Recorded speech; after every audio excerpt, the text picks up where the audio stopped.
The idea of So Close comes from the refugee crisis in Europe and also all the rise of xenophobic attitudes in Europe. Exchanging information is a premise for at least the potential of better understanding each other and having more empathy towards each other. It will be a good platform, a good starting point for finding ways how to live together and how to actually enrich the society we are a part of. We could contribute to promote mutual knowledge and promote social cohesion. We know that social cohesion is a key to a prosperous and peaceful life.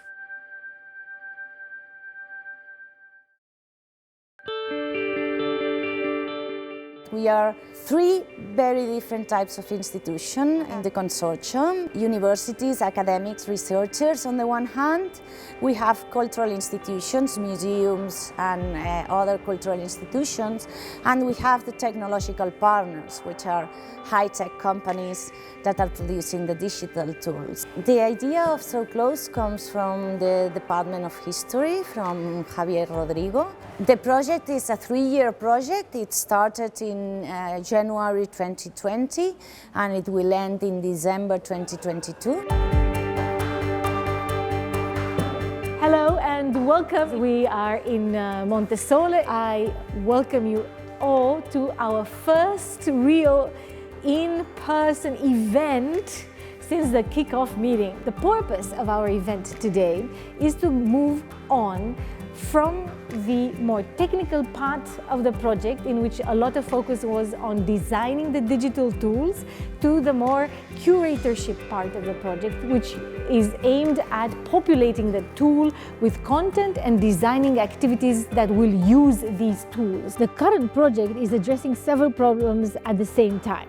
One is the lack of information that exists in local communities about the refugees, and the lack of information that refugees have about the local communities in which they are located. So the project, as a most abstract level, would want to bridge these situations and bring more information that is more complex in nature about these two communities. Without knowing, we can be prejudiced. We can project stereotypical information or use imperfect information about the other without really understanding where they come from, without really understanding why they are here, how they arrived here, what took them there, and what did they leave behind.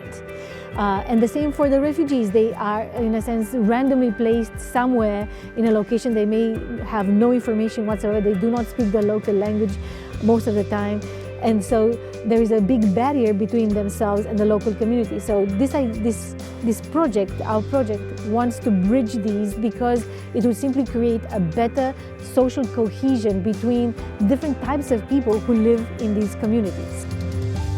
We have to think and rethink the status of refugees and migrants within the European Union. Give them the space, the time and the tools in order to promote themselves, to express their feelings, their ideas. The refugees have ideas and possible solutions for the problems that they are facing on a daily basis. The issue is that we can't hear them. The refugees are essential for the project, of course, because it is to them that we speak to, and that they should use these tools to speak to us. I feel that co-creation is really present because we are co-creating with refugees. We are finally changing the perspective from victims to expert by experience. These are not only recent refugees, but also forced migrants from various countries that are being taken on board of this project from its very beginning.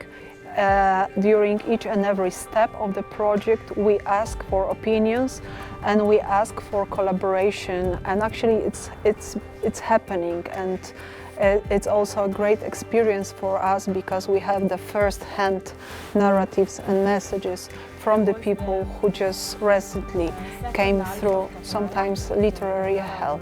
We did interviews in Poland, Italy, Spain and Greece with refugees to know their needs, and that was the basis for the second stage of the project, I would say, which is what we are finishing now, that is the development of the Memory Center platform.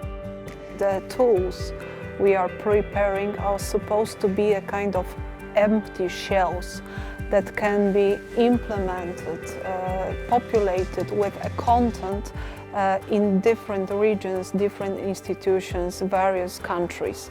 And I think that's the biggest strength of this project. Storytelling in the So Close project is a glue. It's a glue that brings together not only the consortium, but also those who create the content, but also the publicity we hope to invite. We came to the conclusion that 3 different storytelling approaches could be the most interesting in this case to show these migrant and refugees storytelling, which was the first one is the web doc, which is audiovisually centered, so the film is perhaps the most important one, and it's divided into chapters, and you can just make your own story by combining the stories as you want and switching from one to another. It's not a linear story, but it's like more interactive documentary. And the second one was based in a map, so it's kind of a story map, and it deals with historical maps also, and present maps, and itineraries, journeys. So this was the second one. And the third approach is like a virtual exhibition with participatory approach at the center. We like the idea to develop maps and virtual exhibition because yes, every story has a lot to show, and so we believe that that was a good idea to let the stories speak for themselves. Deep experience. It's not a matter of knowledge, but experiencing the otherness, and then also to create some level of empathy, possibly. The Memory Center platform will be the central content manager for So Close project contents, and will be responsible to store the complex content created with La Tempesta tools, provide a user interface to search and update the content, interact with the external tools to crawl the specific internet website and social media data. The So Close crawlers gather content from different social media such as Twitter and YouTube.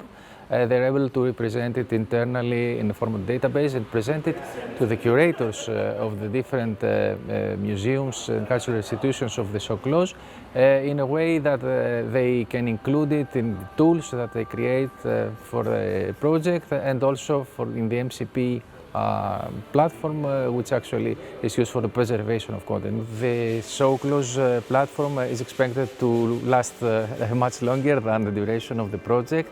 It is going to be used actually for the persistence of all this content that has been gathered during the pilot exercises and during the course of the project, but also I think it has the potential to be used also from other cultural institutions in order to create their own collections and their own, let's say, digital memorials about the content that they own. The project, I'm in charge of taking care that is accessible. It means that all the media that we produce, it's just accessible to everyone. It means that either if you are blind or deaf, or if you have low reading abilities, or if you don't speak the language, you can understand whatever you are watching.